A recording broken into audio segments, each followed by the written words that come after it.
we're in the all-mobile vehicle production truck that's been set up specifically for 3D applications.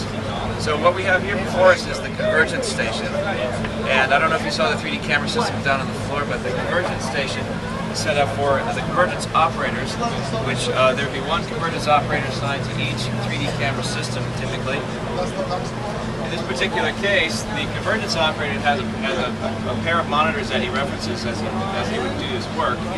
Convergence being a function in 3D camera control. Convergence operator has control over the interaxial spacing, which, as you might know, the 3D camera system has two cameras per system, one that represents the left and right on view. So the Convergence operator has control of the interaxial spacing between the two camera lenses, as well as the convergence point, which effectively becomes the point in 3D space where the object is placed within the frame. So just as a quick demonstration, if you put on your 3D glasses, you can see here on this monitor that right now we have a 2D image because my interaxial spacing is at 0. And as I bring my interaxial spacing out from 0 to approximately 2.5 inches, and I converge on my golfer, you can see that we have a 3D image.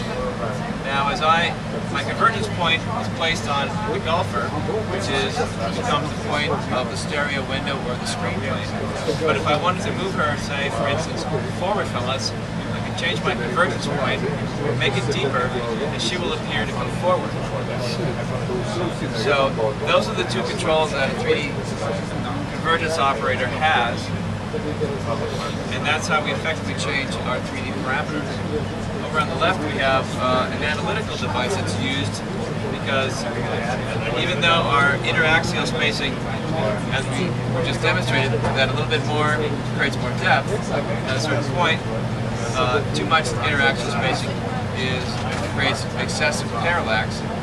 Parallax is how we see 3D, but too much parallax will cause simply eye strain and headaches. So what we have to do is we reference this analytical monitor.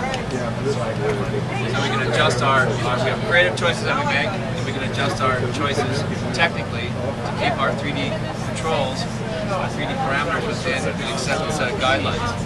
So everything that I need technically is here: alignment of the system, parallax display, as well as my 3D display.